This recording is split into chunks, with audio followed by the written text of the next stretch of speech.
From VOA Learning English, this is the Education Report. Haiti is among the poorest nations in the world. Only about half of Haitian children go to primary school. And the United Nations Children's Agency, UNICEF, says fewer than 25% attend secondary school. Many Haitian schools lack running water and dependable electricity. Recently, the United States Secretary of Education, Arne Duncan, visited Haiti and met with Haitian President Michel Martelly. Mr. Martelly was elected in 2011. He is working on his campaign promise to make education free for every child. Secretary Duncan announced that the U.S. Agency for International Development will invest millions of dollars to improve Haiti's education system. Haiti is one of 6 countries getting aid through the USAID's Room to Learn program. Mr. Duncan said the United States will also provide technical help to Haiti's education ministry.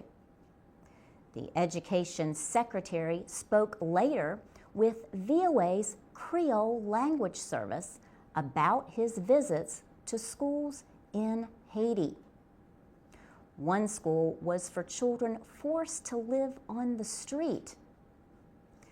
The Education Secretary praised the students for their efforts to gain a better life. Secretary Duncan said he would never forget their stories. He noted that many children lost parents in the 2010 earthquake. He also talked about language use in Haitian schools. The country's 2 official languages are Creole and French. Most Haitians speak Creole, but most schools use French. Mr. Duncan said he believes the situation is difficult for children whose language at home is Creole. He praised an experimental program that now teaches reading in Creole. For VOA Learning English, I'm Laurel Bowman.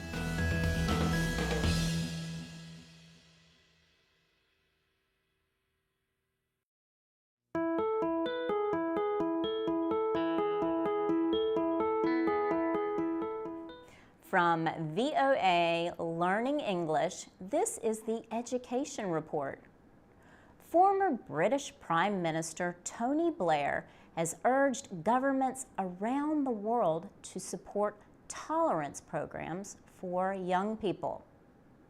Such programs teach respect for differences of opinion and behavior between races, cultures, and religious groups.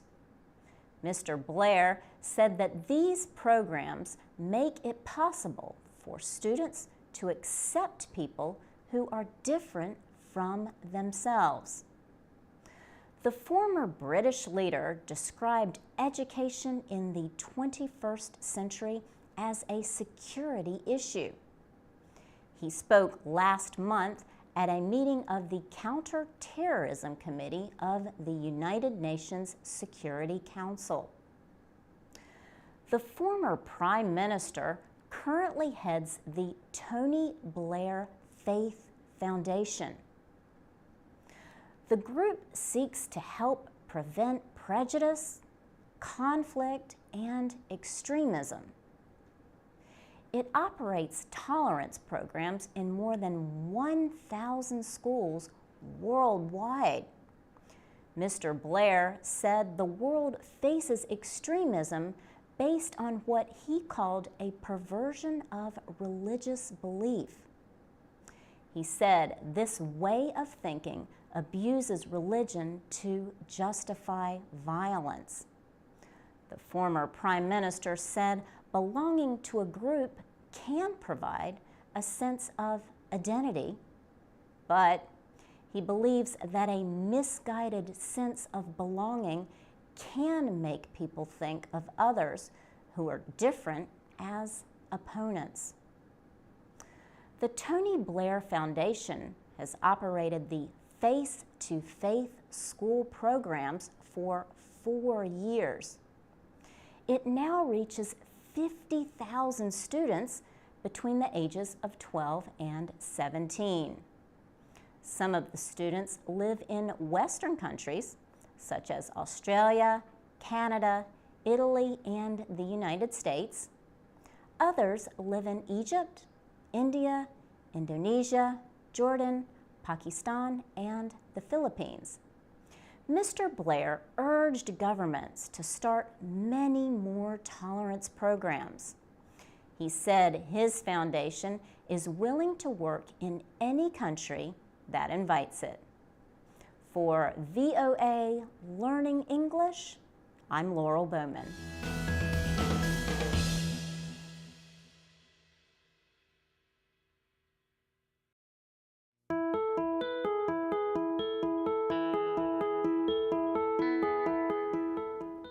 From VOA Learning English, this is the Technology Report.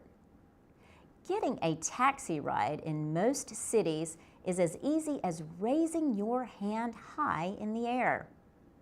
In Johannesburg, getting a taxi ride just got even easier thanks to a new computer software product for mobile phones. The new SnapCab app lets users call a taxi simply by touching the screen on their smartphone. Anton van Metzinger and 2 partners launched their smartphone app in September. He says SnapCab works through the phone's global positioning system.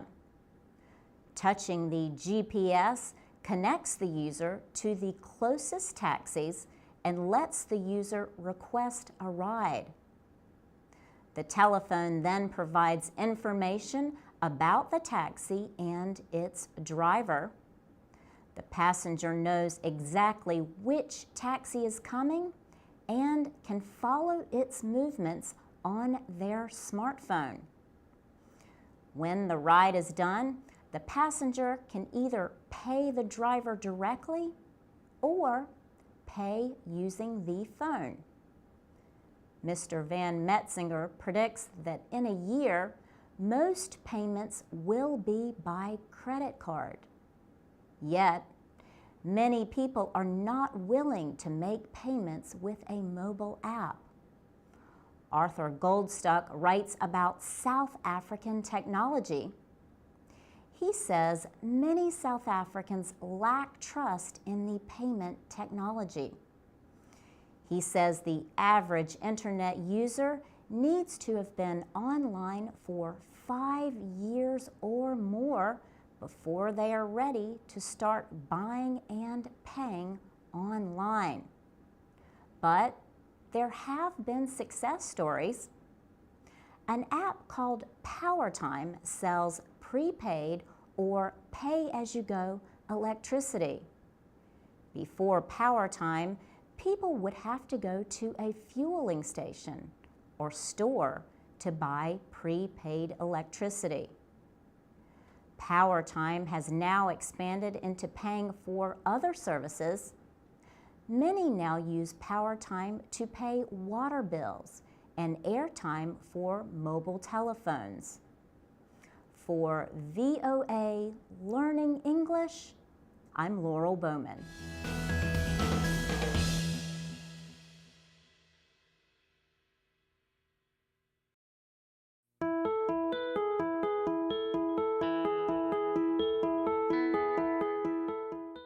From VOA Learning English, this is the Health Report. New research suggests that speaking more than one language may delay different kinds of dementia, the loss of mental ability. In fact, Researchers say speaking 2 languages appears to be more important than education in defending against dementias. A study in India examined the effect of knowing more than 1 language in delaying the first signs of several disorders. They included Alzheimer's disease, frontotemporal dementia, vascular dementia, Lewy bodies dementia, and mixed dementias. Researchers studied nearly 650 people whose average age was 66. 240 of those studied suffered from Alzheimer's, the most common form of mental decline. 391 of the subjects spoke 2 or more languages. Investigators found the dementias began about 4.5 years later in those who spoke more than 1 language. Thomas Bach helped to organize the study. He is with the Centre of Cognitive Aging at the University of Edinburgh in Scotland. He believes the mental effort of seeking words in different languages improves what scientists call executive functioning or attention to tasks. This ability often weakens in people with dementias. Researchers found there was no extra gain in speaking more than 2 languages. Thomas Bach says it does not appear important whether you learn a language at a young age or later in life. Scientists found that speaking more than 1 language helped delay dementia, even in those who could not read. A report on bilingualism and dementias was published in the journal Neurology. For VOA Learning English, I'm Laurel Bowman.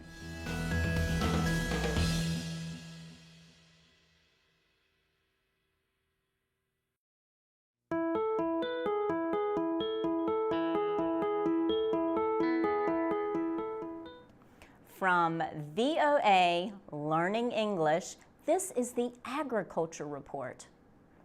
Aquaponics is a new farming method that combines growing vegetables and raising fish. The word aquaponics comes from aquaculture and hydroponics. Aquaculture means fish farming. Hydroponics means growing plants in water without soil.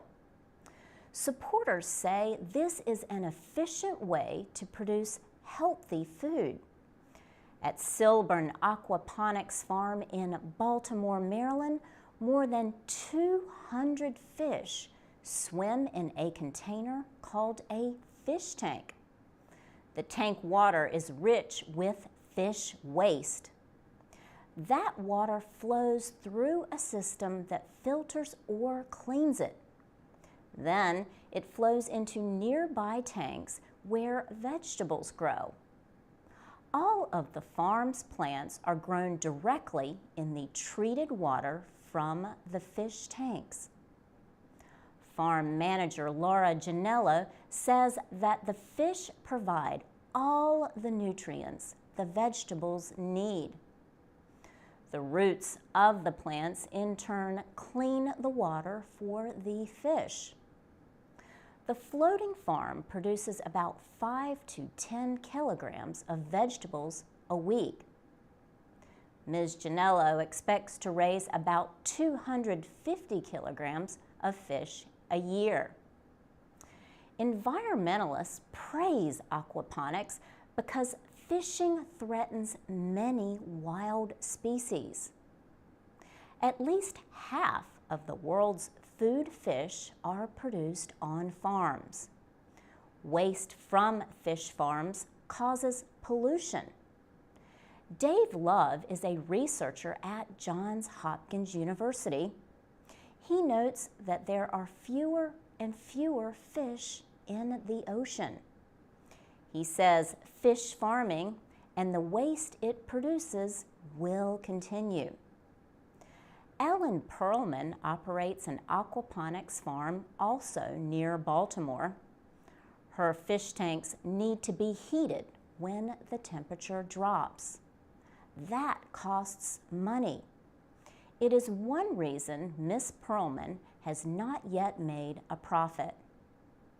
Back at Silburn, Laura Janello notes that aquaponics is still new and still needs improvement.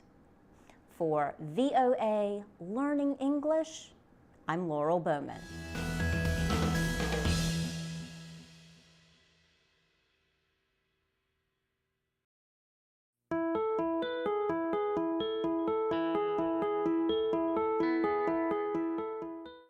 From VOA Learning English, this is the Economics Report. This has been a year of change in China.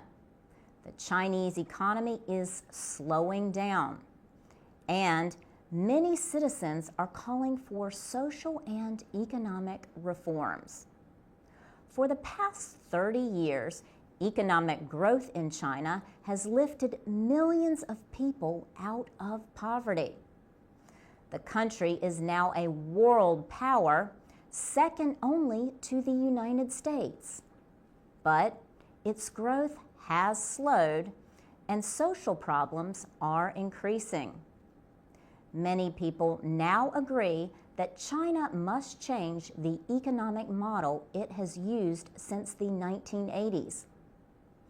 Experts say China has been too dependent on cheap or low-cost labor, cheap exports, and cheap resources like coal to fuel its economic growth.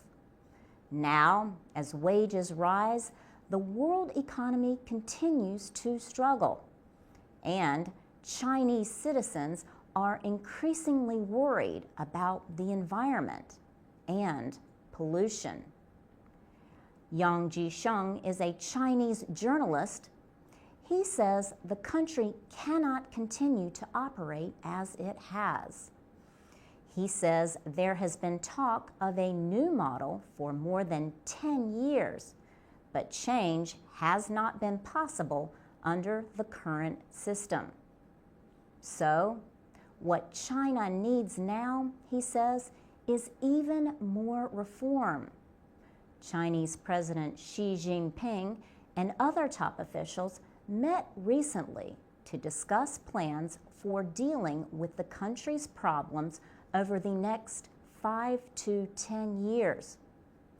The official Xinhua news agency reported on the 4-day-long meeting.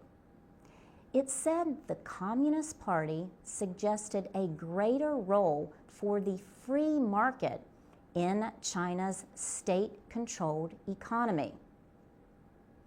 David Kelly works in Beijing for the group China Policy. He says one problem facing China is its state-owned businesses. They are politically powerful, but they are also blamed as a source of corruption. For VOA Learning English, I'm Laurel Bowman.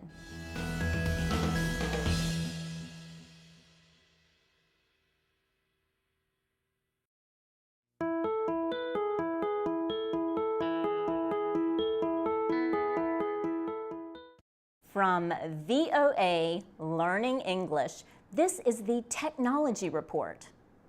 The government in Burma has used large books to record marriages, taxes, and even official documents.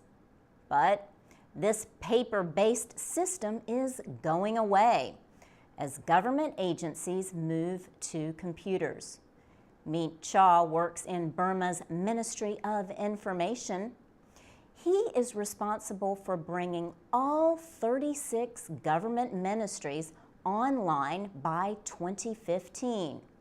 Under the plan, each ministry will have its own web portal and computer software programs.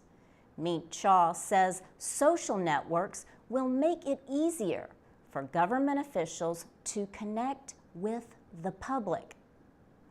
Facebook is the most widely used tool for communicating online in Burma. Internet service came to Burma in 2000. Service expanded slowly and was too costly for most Burmese. Now, many people are using smartphones to go online, but only about 1% of Burma's population has an internet connection. Most of them are thought to have Facebook accounts.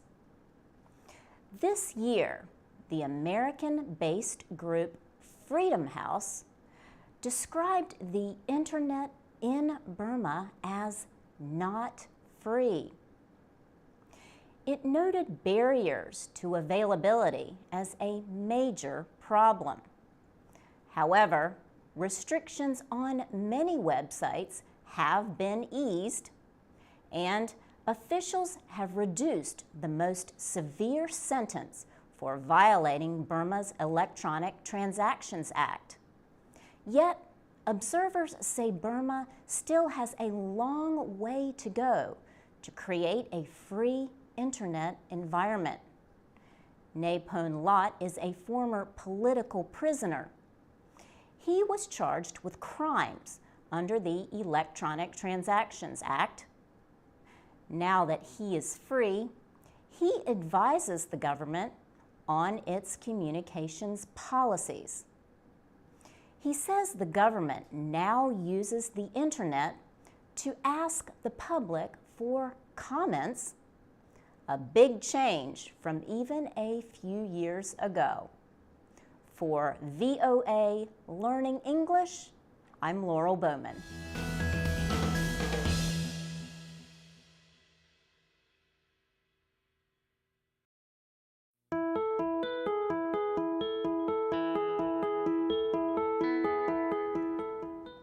From VOA Learning English, this is the Health Report. Hundreds of thousands of children become infected with the AIDS virus every year. These boys and girls are born to mothers who have HIV, the human immunodeficiency virus. The children become infected during pregnancy or from breastfeeding. Recently, scientists identified a protein in breast milk that suppresses the virus. Now, experts say the discovery could lead to new ways to protect babies whose mothers are infected with HIV. Doctors have reduced the number of infections by giving antiretroviral drugs to both mothers and their babies. But experts say that even without anti-AIDS drugs, only a small percentage of babies become infected through breast milk. Sally Permar is a professor of pediatrics and immunology at Duke University in North Carolina. She says infected women who breastfeed can expose babies to the virus repeatedly. Yet, only 10% of those babies will become infected. Professor Permar led an effort to identify a substance in breast milk that may protect babies from infection. Her team studied a protein called tenascin C, also called TNC. It is known to be involved in the process of healing wounds. The researchers exposed the TNC protein from breast milk of uninfected women to HIV. The protein linked up to the virus and made it harmless. Professor Permar and her team suggest that TNC could be used where costly drug treatments are not available.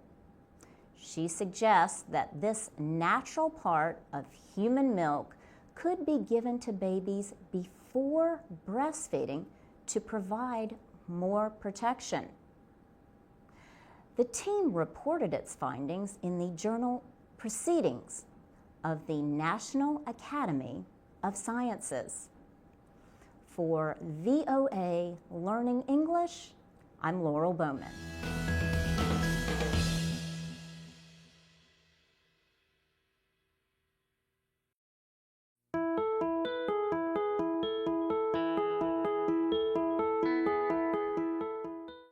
From VOA Learning English, this is the Agriculture Report. Raising chickens is gaining popularity in some American cities. Poultry farming may not be right for everyone, but the activity seems to have a bright future.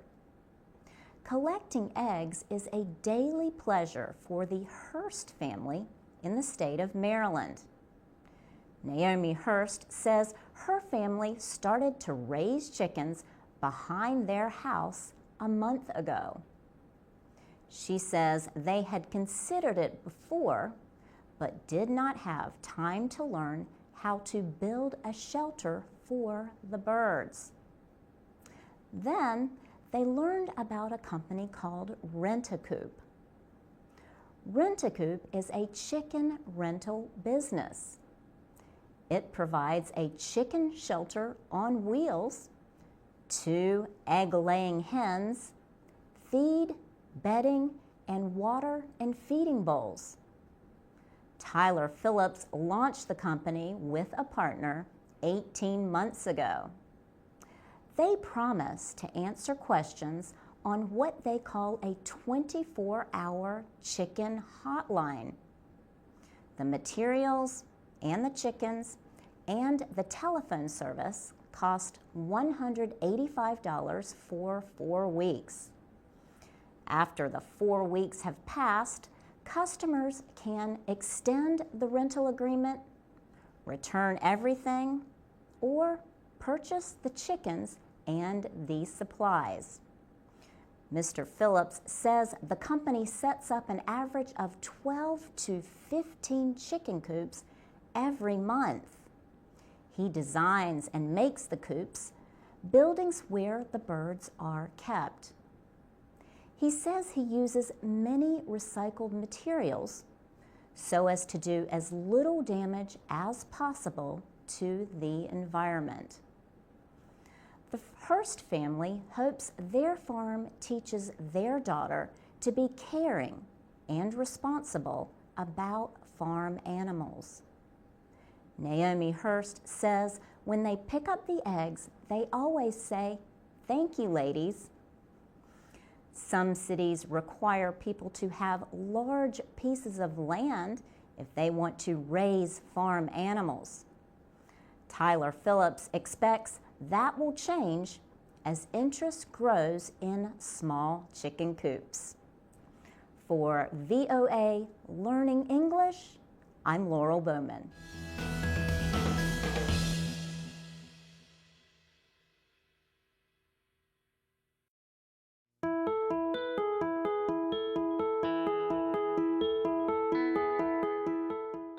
From VOA Learning English, this is the Economics Report.